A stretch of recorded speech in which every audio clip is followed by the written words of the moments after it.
Hello students, this is the next chapter of class 6, The Turning Point, written by APJ Abdul Kalam, our former President of India. Let's start with something outlines of this chapter. Sometimes an event may bring about an important change in the life of a person or group or country. Such an events act as a turning point. Discuss how these events can act as a turning points. तो students, कुछ ऐसी events होते हैं जो हमारे जीवन को change कर देते हैं, किसी पर्सन को, किसी ग्रुप को, कंट्री को. बहुत सारे ऐसे एक्ट होते हैं जो टर्निंग पॉइंट साबित होते हैं. Discuss how these events can act as a turning point. Discuss करिए कि किसी के जीवन को ये पॉइंट कैसे टर्निंग पॉइंट में बदल सकते हैं. A student was a scholarship. एक student wins a scholarship. Scholarship जीत सकता है. A scientist finds a cure for cancer. एक साइंटिस्ट कैंसर की दवा निकाल सकता है. A player loses his wickets on the first ball. एक प्लेयर फर्स्ट बॉल में अपना विकेट लूज कर सकता है. A country discover oil reserves off its coast. या फिर एक कंट्री जो है ना, अपने सोर्स, अपने सागर के किनारे एक जो ऑयल होते हैं उसको डिस्कवर कर सकता है. तो स्टूडेंट्स, ये एक ऐसी स्टोरी है जिसमें हमारे जो फॉर्मर प्रेसिडेंट थे मिस्टर APJ अब्दुल कलाम, जिन्होंने इंडिया के लिए साइंस के क्षेत्र में, स्पेस के क्षेत्र में और वीपन्स के क्षेत्र में बहुत महत्वपूर्ण एग्जाम दिया है, एग्जाम दिया है. तो हम किस तरीके से जो है ना ग्रोथ की है उनके टाइम से, हमारे साइंस ने और हमारी टेक्नोलॉजी ने बहुत ज़्यादा ग्रोथ की है. तो नाउ लेट्स स्टार्ट. ये उनकी बायोग्राफी का एक छोटा सा पार्ट है जो इसमें इंक्लूड किया गया है. I remember my teacher Shri Shiva Subramanya Iyer who taught me in class 5th. It was he who sowed the seeds of a vision in my life. He was a very good teacher and all of us loved to attend his class. मुझे अच्छे से याद है कि हमारे जो teacher थे वो सुब्रमण्य अय्यर, वो मुझे क्लास 5th में पढ़ाया करते थे. उन्होंने मुझे एक बार दिखाया था कि किस तरीके से अपने विज़न में सफल हुआ जा सकता. उन्होंने हमारी लाइफ के विज़न का बीज जो है ना उसी क्लास 5th में बो दिया था. हम सभी लोग उनकी क्लास को पढ़ना में बहुत आनंद महसूस करते थे. One day he was teaching us about the words flights. He draw a diagram of birds in the flights and explained how it creates lift. एक दिन वो क्लास में बर्ड्स का फ्लाइट पढ़ा रहे थे. ही drew a diagram.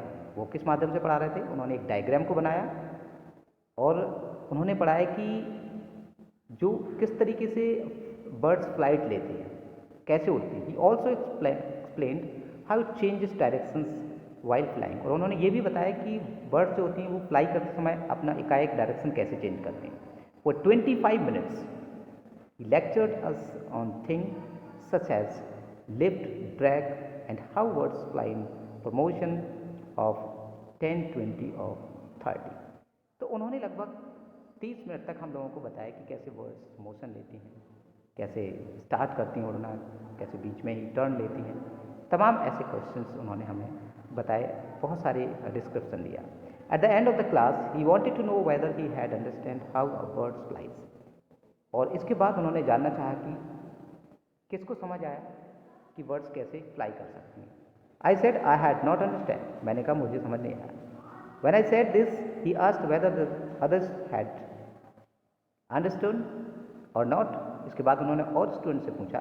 Many students said that they were too had not understand. उन्हें भी समझ नहीं आया. Our teacher was really concerned about this. तो हमारे जो टीचर थे उन्हें वाकई चिंता हुई.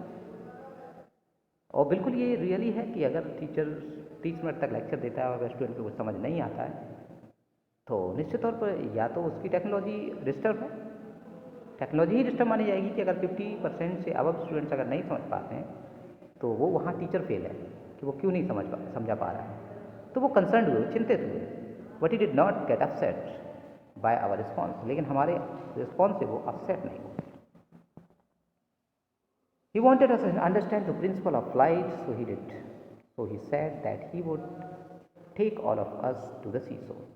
इसके बाद वो समझ में उन्हें क्या करना है, उन्हें अपने सिद्धांत को कैसे समझाना है. फ्लाइट का जो सिद्धांत था, प्रिंसिपल ऑफ फ्लाइट, अगले दिन वो उन्हें समुद्र के किनारे ले जाते हैं। That evening the whole class was on the beach. उस दिन पूरी क्लास समुद्र के पास खड़ी थी। He drew our attention to the seagulls flying up in formation. और उन्होंने देखा कि जो सीगल्स थी उसके फॉर्मेशन को वो देख रहे थे कि किस मोशन से वो उड़ रही थी। There were about 20 of them. उनमें से लगभग 20 थी। It was a marvellous formation of birds with a purpose. तो ये एक शानदार, जिसको कह सकते हैं कि वंडरफुल दृश्य था जो बर्ड्स वहाँ पर उड़ रही थी। And we were all amazed as we began to recall that what we had heard that morning. और हम लोग सभी यही सोच रहे थे कि जो हम लोगों ने सुना था आज हम उस लोग देख पा रहे हैं practically. The teacher then asked us to look at the bird's wings. फिर टीचर ने कहा कि आप बर्ड्स के विंग्स को देखिए। How they flap and generate lift. वो कैसे अपने पंख को फ्लैप यानी फड़फड़ाती हैं और इसके बाद उड़ना स्टार्ट करती हैं। He asked us to look at the tail and the combination of flapping wings and twisting tails। और इसके बाद देखिए कि किस तरीके से वो कॉम्बिनेशन बनाते हैं अपने टेल्स का और बर्ड्स के फ्लैपिंग विंग्स के फ्लैपिंग करने का। We looked closely and found that the birds in that position could fly in the direction that they wanted to। और इस पोजीशन में बर्ड्स उस डायरेक्शन में भी उड़ सकती थी जहां वो जाना चाहते थे। Then he asked us a question, can you tell me where the bird's engine is and how it is powered। तो आप अंदाज लगा सकते हैं कि बर्ड्स का इंजन कहाँ होता है और कैसे पावर होता है। तो देखिए उन्होंने बर्ड्स की टेल और फीदर्स के बारे में बताया कि किस तरीके से वो फ्लैप करके अपने पूंछ का बैलेंस बना के उड़ना स्टार्ट करते हैं। तो यहाँ तक yes we knew the answer to that questions. All the aspects of the principle of flight become clear to us within the next 15 minutes। तो अगले 15 मिनट्स में हम लोग प्रिंसिपल ऑफ फ्लाइट्स पूरी तरह से समझ चुके थे। We understood clearly the dynamics of a bird's flights with the practical examples of it in front of our eyes. और अगले 15 मिनट्स में हम लोगों ने डायनेमिक्स जो प्रिंसिपल ऑफ फ्लाइट्स होता है उसको बहुत अच्छी तरह से विद एग्जाम्पल समझ लिया था। Our teacher was the greatest. He had given us a lesson in theory as well as in practical। तो हमारे टीचर ने बहुत ही ग्रेटेस्ट जॉब की थी क्योंकि प्रैक्टिकल के तौर पर उन्होंने हमें पूरी तरह से वो लेसन को समझा दिया था। This is real teaching and learning. I thought to myself. मैंने सोचा कि वास्तविक में क्या है, एक रियल टीचिंग है। तो स्टूडेंट्स आपने यहाँ तक क्या देखा कि जो टीचर्स हैं वो किस तरीके से किसी भी चैप्टर्स को, किसी भी टॉपिक को लाइव करके, विजुअल करके, लिसनिंग करके जो है ना एक स्टूडेंट को समझा पाता है। तो यहाँ पर ये एक स्टार्टिंग का इंसिडेंट है जो हमारे प्रेसिडेंट रहे हैं मिस्टर अब्दुल कलाम, जिन्होंने हमारे इंडिया की बहुत सारी तस्वीर को चेंज कर दिया था। जिन्होंने अपने एक टीचर्स का एक प्रैक्टिकल जो लेसन था वो उन्होंने डिस्क्राइब किया कि कैसे उनके लाइफ को टीचर के एक लेसन ने जो है ना चेंज कर दिया। तो जहाँ तक मुझे उम्मीद है कि यहाँ तक आपको ये फर्स्ट पार्ट मैंने कंप्लीट किया है, आपको समझ आया होगा कि इस चैप्टर में किस तरीके से एक लेसन दिया जाता है क्लास में, लेकिन सारे स्टूडेंट्स कहते हैं कि समझ नहीं आया है। और तो इस पर जो टीचर हैं वो इरिटेट नहीं होते हैं और वो कुछ दूसरी स्ट्रैटेजी के बारे में सोचने लगते हैं कि स्टूडेंट को कैसे समझ आएगा। और बाद में फिर उस सारे स्टूडेंट्स को वो समुद्र के किनारे ले जाते हैं, वहाँ पर वो दिखाते हैं। अच्छा, वो प्रिंसिपल ऑफ फ्लाइट्स नाम का जो टॉपिक है वो समझाना चाहते थे।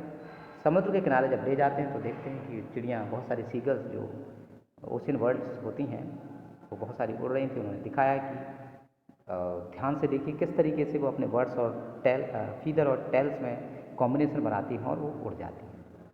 तो यहाँ पर अब्दुल कलाम कहते हैं कि वो 15 मिनट में, जो 30-35 मिनट में चैप्टर समझ नहीं आता, वो 15 मिनट में प्रैक्टिकल हम लोगों को समझ आता है। तो उन्होंने बताया कि टीचर एक बहुत इंपॉर्टेंट चीज़ है और वाकई जो रियल टीचिंग है वो क्या होती है वो हमें सुब्रमण्य अय्यर जो उनके टीचर थे उन्होंने बखूबी समझाया था। तो नेक्स्ट जो पार्ट होगा वो हम आपको नेक्स्ट वीडियो में डिस्कस करेंगे। Thank you.